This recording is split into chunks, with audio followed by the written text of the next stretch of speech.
Have you ever realized that so much of our suffering comes from one simple truth we refuse to accept?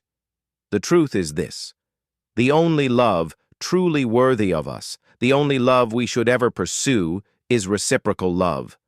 Love where the other person is just as convinced of us as we are of them. Love where they show up as fully as we do. Love where there's no begging, no chasing, no lingering anxiety over messages left unread or vague excuses. Love where we don't have to spend late nights overthinking their intentions, writing endless messages explaining our hopes or wondering when they'll return. Love where they are always present, grateful for us just as we are grateful for them. This is not arrogance. It is not entitlement. It is not neediness. It is a basic law of emotional reciprocity. And if it feels unfamiliar, it is only because many of us grew up deprived of it. We were trained early to despise ourselves, to accept less than we deserved. We mistook pain for love for years. We accepted evasions, half-hearted attention, and emotional scarcity as if they were normal. We convinced ourselves they loved us. They were just shy or distracted or complicated. We tolerated being left on the edge, struggling to have even our most basic emotional needs met. Some of us paid for everything while receiving only crumbs in return. We celebrated birthdays alone, hoped for intimacy that never arrived, or silently endured marriages where we had to fight for recognition of our needs every single night. To be touched, to be seen, to be treated kindly, to be present with one another. Some of us wandered through complicated relationships, thinking that inconsistency or emotional scarcity was just part of love. But here's the truth. There is no such thing as a legitimately complicated relationship.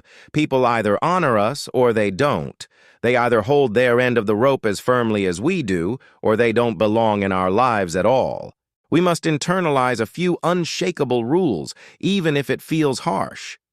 If they are still deciding, weighing their options with others, we must leave.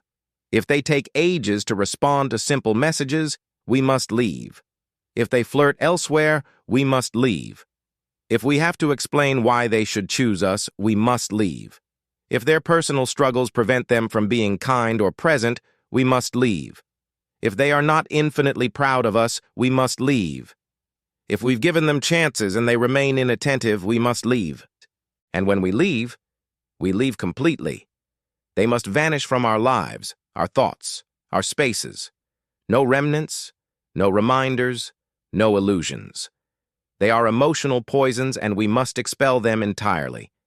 It may feel complicated if there's history, beauty, or pleasure involved. Maybe we've been married for years, maybe the sex is incredible, maybe their intellect or charm mesmerizes us. None of that matters. None of that is love. Many of us struggle with this truth because our childhoods distorted our emotional wiring. We learned early that love means pining, that it's about persuading someone who is only partly convinced of us that we are good enough.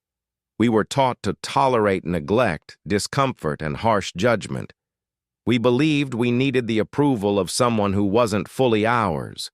We can no longer afford this self-torture, this abandonment of ourselves. We must finally come down firmly on our own side. Enough of self-hatred.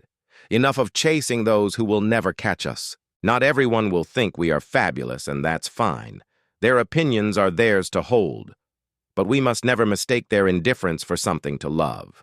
We must grow sane enough to recognize and hold on to a true ally, someone who cherishes us as fully as we cherish them. Desiring mutual love is not entitlement. It is not weakness. We deserve to be adored where we adore. Anything less is not romantic. It is self-abandonment. It is a painful echo of past disappointments that we never deserved and do not deserve now. True love is not about solitary sacrifice.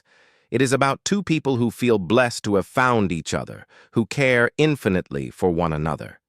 It is about presence, gratitude, and unwavering commitment. When we finally see this clearly, when we recognize that love is not a trial but a blessing shared between equals, we will know we are home. This realization will change everything. We will stop chasing shadows and start embracing reciprocity. We will stop tolerating absence and begin living with the fullness of presence. We will understand that love is not about convincing someone to stay, not about hoping they change, not about negotiating for scraps of attention. Love is about two hearts meeting in mutual devotion. When we see this, everything else becomes trivial. And only then, finally, will we be free.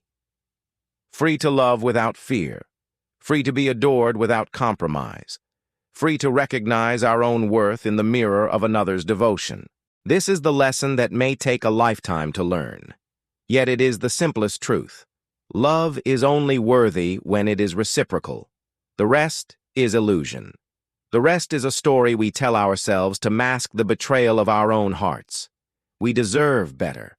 We must demand better. And once we do, the world of love will open before us in all its clarity, joy, and fulfillment.